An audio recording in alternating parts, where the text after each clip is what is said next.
Assalamualaikum warahmatullahi wabarakatuh.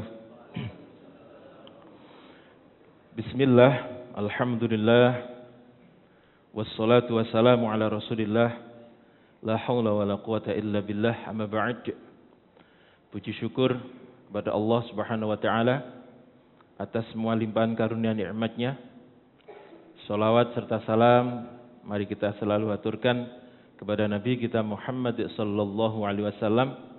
Mudah-mudahan kita mendapatkan syafaat beliau hingga yaumul akhir. Amin ya rabbal alamin.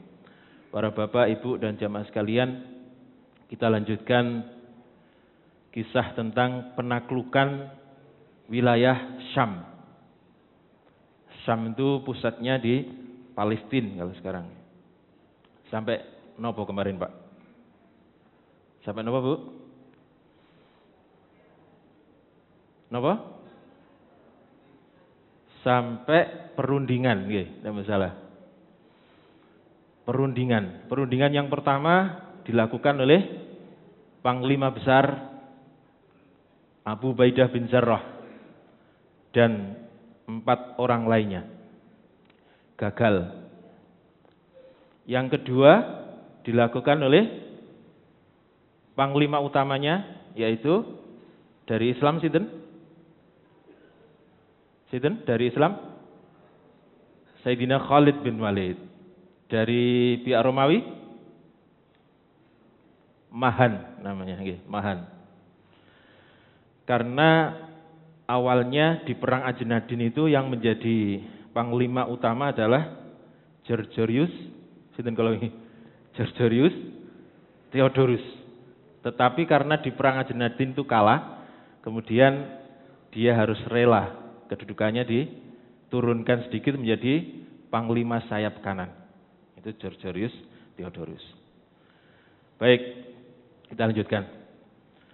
Setelah 2 kali perundingan, kemudian menemui jalan buntu dan negosiasi pun gagal, maka Sayyidina Khalid bin Walid menemui Ikrimah bin Abi Jahal dan satu lagi Al-Qa'qa' bin Amr At-Tamimi yang merupakan salah satu dari pimpinan sayap kanan dan sayap kiri untuk segera memulai serangan kepada pasukan Romawi.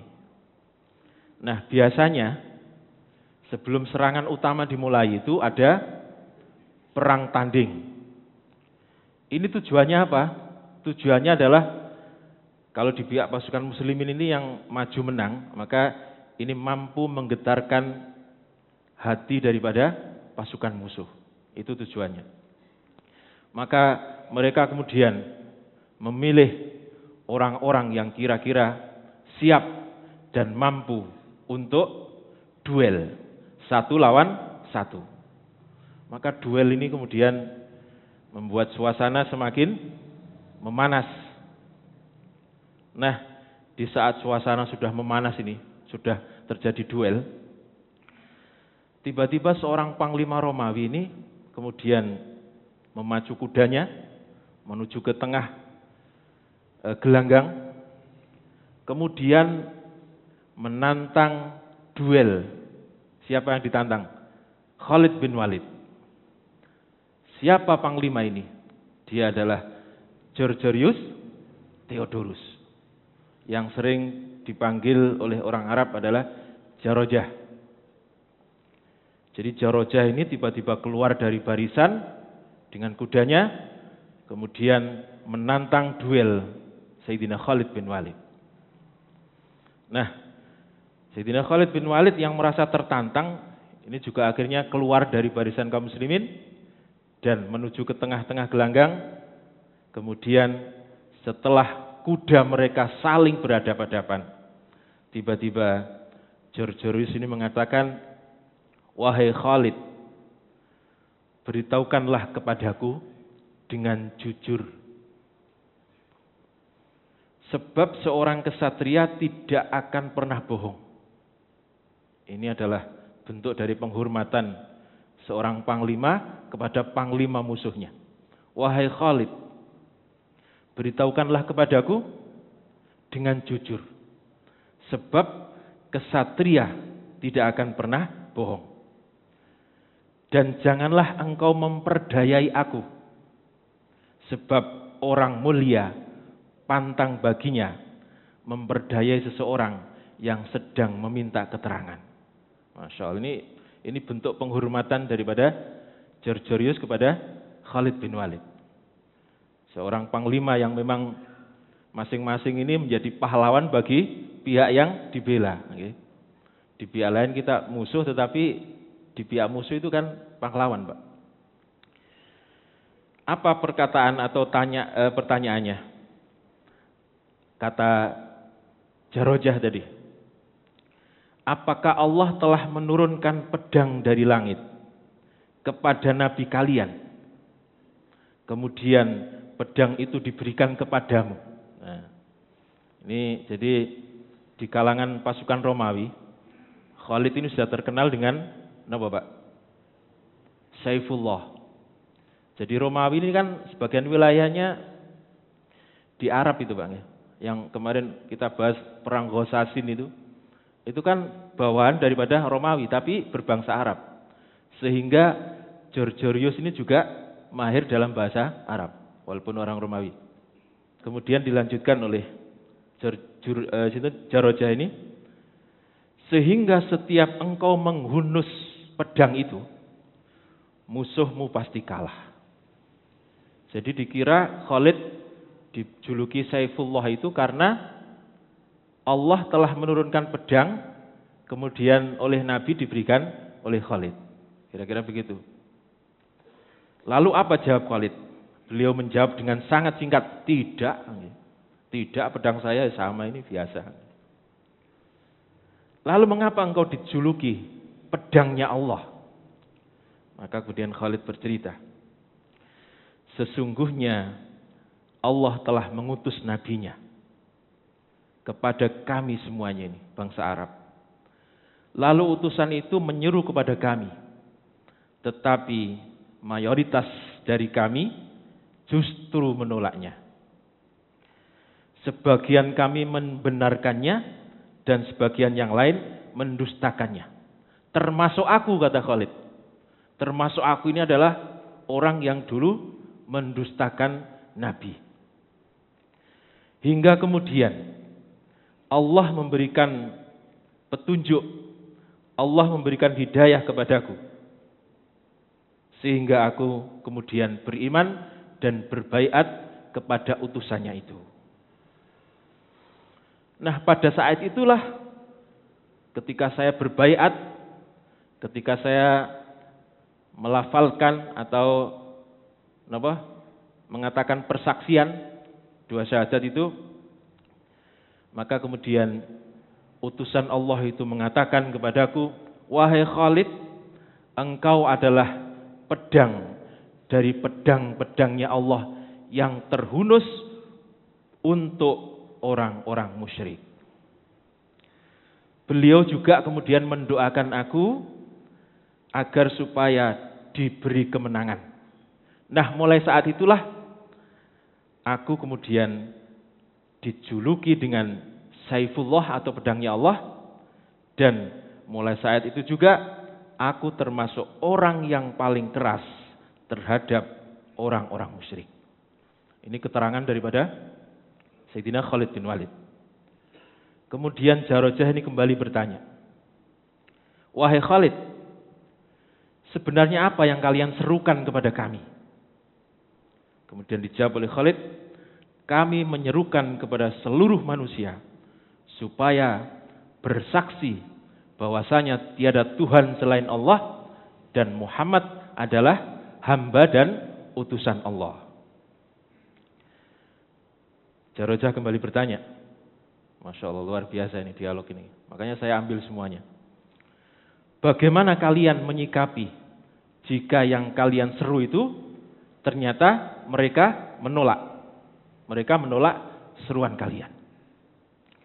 Kata Khalid, kalau mereka menolak, maka mereka harus membayar jizyah dan kami akan memberikan perlindungan kepadanya. Jadi yang pertama mengajak kepada Islam. Kalau menolak, yang kedua adalah membayar jizyah. Yang dengan jizyah itu pasukan muslimin akan melindungi orang-orang yang membayar jizyah, yang tidak mau masuk Islam. Oleh sebab itu para jamaah sekalian, kalau ada non-Islam yang tidak memerangi orang-orang muslim, kemudian kita usil, maka kata Nabi, orang ini akan berhadapan denganku di akhirat nanti. Masya Allah. Ini bentuk perlindungan Nabi kepada non-muslim yang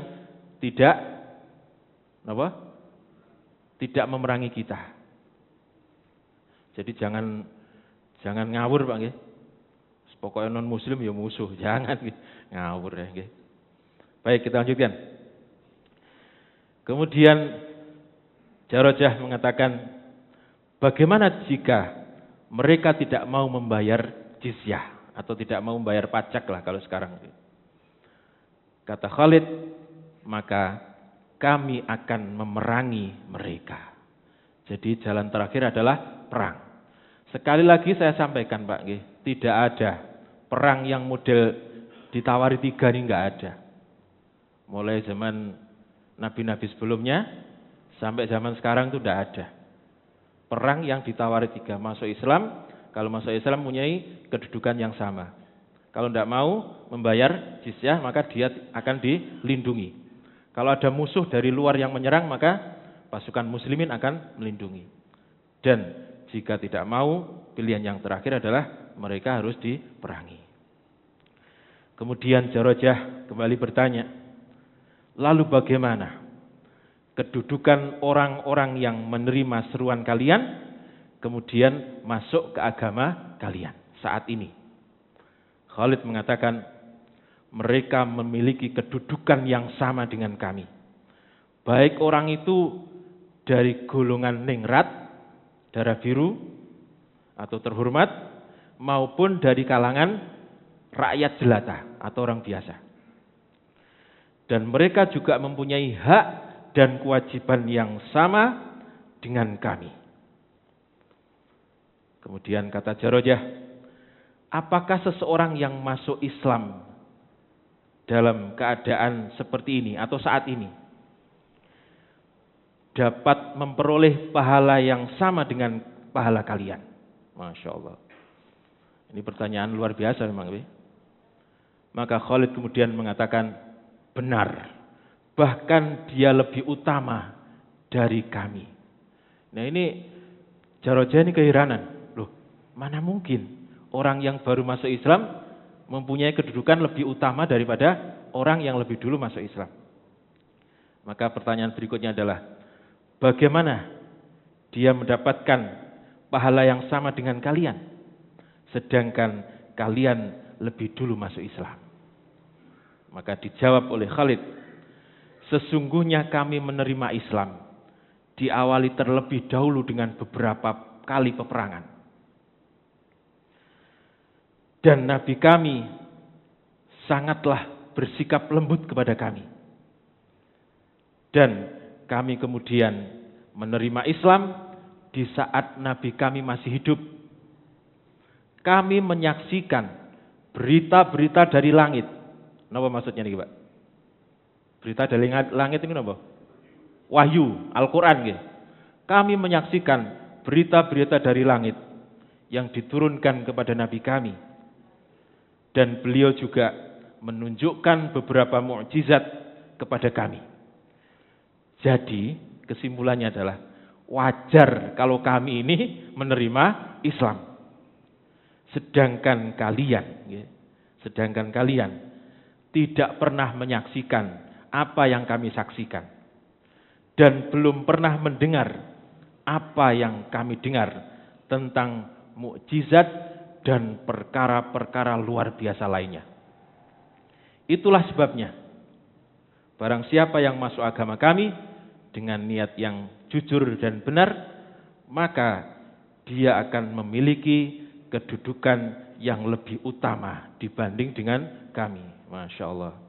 Berarti kita ini sudah berapa ratus tahun, 1000 lebih, kita tidak pernah lihat Nabi, nggak pernah lihat mukjizatnya, tetapi kita ini beriman kepada Allah dan Rasul-Nya. Maka kata Nabi, itulah saudaraku. Jadi suatu saat Nabi itu pernah mengatakan, sungguh saya ini sangat rindu dengan saudaraku. Loh, para sahabat bingung. Wahai Rasulullah, bukankah kami ini adalah saudara panjenengan? Bukan. Kalian semua adalah sahabatku. Lalu siapa orang yang engkau anggap saudara itu? Saudaraku adalah orang yang tidak pernah ketemu denganku. Dia hidup jauh dengan masaku, tetapi dia beriman kepadaku. Dialah saudara-saudaraku. Sungguh saya sangat rindu. Bahkan di riwayat lain mengatakan, orang yang paling beriman kata Nabi adalah orang yang tidak pernah bertemu denganku. Dia jauh hidup dengan masaku, tetapi dia beriman kepadaku. Ini adalah orang yang paling beriman. Ini yang disampaikan Khalid bin Walid kepada Jarojah. Masya Allah. Ya. Nah kemudian Jarojah ini mengatakan, demi Allah wahai Khalid, apakah yang engkau katakan itu jujur atau hanya bermaksud menipuku? Khalid dengan tegas menjawab, demi Allah, aku berkata jujur kepadamu dan Allah sebagai saksinya. Sesungguhnya Allah adalah pelindung atas urusan-urusan yang engkau tanyakan kepadaku. Nah, setelah mendapatkan penjelasan yang detail ini, Jarojah kemudian membalikkan arah perisainya. Yang asalnya perisainya sudah siap-siap menghadap ke Khalid, kemudian perisai itu dibalikkan. Kemudian mengatakan kepada Khalid, ajarkan aku bagaimana caranya masuk Islam. Masya Allah. Ya. Kemudian Khalid menghampiri Jarojah, kemudian mengajak ke tenda. Lalu Khalid menyediakan air yang cukup untuk mandi. Kemudian Jarojah ini disuruh mandi. Setelah mandi, mengucapkan 2 kalimat syahadat, asyhadu an la ilaha illallah wa asyhadu annaka Muhammadan abduhu wa rasuluh. Kemudian beliau diajari wudu. Setelah wudu, kemudian sholat. Sholatnya dewe apa bareng kira-kira Pak? Dewe dereng saged tuh. Langsung Pak bareng. Ikut saya. Sholat. Sayyidina Khalid di depan, kemudian Georgius Theodorus di belakang. Masya Allah, 2 rakaat. Apa yang terjadi dengan pasukan Romawi yang ditinggal oleh Jarojah ini? Melihat pembelotan daripada panglima besarnya itu, pasukan Romawi menjadi sangat marah. Bagaimana mungkin apa yang dilakukan oleh Khalid itu, sehingga panglima kami kemudian justru membelot yang seharusnya dia melawan Khalid. Maka tanpa dikomando, barisan terdepan itu kemudian berusaha mengejar Georgius Theodorus untuk menghabisinya kalau bisa. Ini membahayakan pasukan. Jangan-jangan nanti anak buahnya ada yang ikut, kan begitu. Sehingga mereka berusaha mengejar. Namun maksud mereka kemudian terhalang oleh pasukan muslimin yang memang sudah sigap untuk menghadang mereka. Nah, serangan mereka yang cepat itu ini sempat membuat pasukan muslimin kewalahan, Bang. Jumlahnya besar, Bang, ya. Jumlahnya besar. Tetapi sementara bisa dihalau oleh pasukan yang dipimpin oleh Ikrimah bin Abi Jahal dan Al-Haris bin Hisham. Jadi Al-Haris bin Hisham ini adalah paman daripada Ikrimah, saudara bapaknya. Bapaknya itu namanya sinten? Abu Jahal. Nama aslinya ada yang tahu? Sinten? Sinten, Pak? Kurang banter. Amr bin Hisham. Jadi Abu Jahal itu namanya Amr bin Hisham. Nah, punya saudara namanya Haris bin Hisham. Ini paman sama ponaan. Jadi panglima perang. Nah, para jamaah sekalian, sesaat kemudian pasukan Romawi ini serentak maju, tanpa dikomando, serentak maju, bagaikan awan hitam yang akan menggulung apapun yang ada di depannya. Pasukan Romawi yang berada di sayap kiri ini mampu mendobrak pasukan muslimin yang berada di sayap kanan. Masya Allah. Maka mereka berhasil menembus pertahanan pasukan muslimin. Melihat situasi yang seperti ini, seorang sahabat, ini sering kita dengar ini, Mu'ad bin Jabal. Mu'ad bin Jabal. Kemudian berteriak lantang. Jadi awalnya pasukan ini sedikit, Pak, mengejar Jarojah ini. Tetapi begitu melihat temannya mengejar, semuanya langsung maju. Nah, Mu'ad bin Jabal ini kemudian berteriak dengan suara lantangnya, wahai hamba Allah yang beriman, sesungguhnya pasukan musuh telah menembus pertahanan kita. Demi Allah, kita tidak akan pernah mundur hingga kita meregang nyawa, jadi hingga mati, atau kita berada di posisi yang sangat sulit atau kritis. Apapun yang terjadi, kita harus tetap melawan. Walaupun hanya tangan yang bisa gerak, tubuh yang lainnya tidak bisa gerak, kita tetap akan melawan. Masya Allah. Kemudian beliau turun dari kudanya dan bergabung dengan pasukan pejalan kaki, dan beliau mengatakan, siapapun yang menginginkan kudaku untuk berperang, ambillah. Dan kemudian sekali lagi ia bergabung dengan pasukan pejalan kaki atau infanteri. Nah, para jamaah sekalian, melihat pasukan dari musuh yang sudah berada di sela-sela pasukan muslimin, ini sudah bercampur baur, pasukan Romawi sudah bisa masuk ke dalam barisan pasukan muslimin. Khalid bin Walid yang didampingi oleh Jarojah atau Georgius Theodorus segera menaiki kudanya dan langsung terjun ikut berperang. Lalu bagaimana? Apakah pasukan muslimin ini mampu melewati atau keluar dari keadaan yang sangat genting ini? Akan kita bahas pada pertemuan yang akan datang. Demikian, kurang lebihnya mohon maaf. Mudah-mudahan manfaat. Wassalamualaikum warahmatullahi wabarakatuh.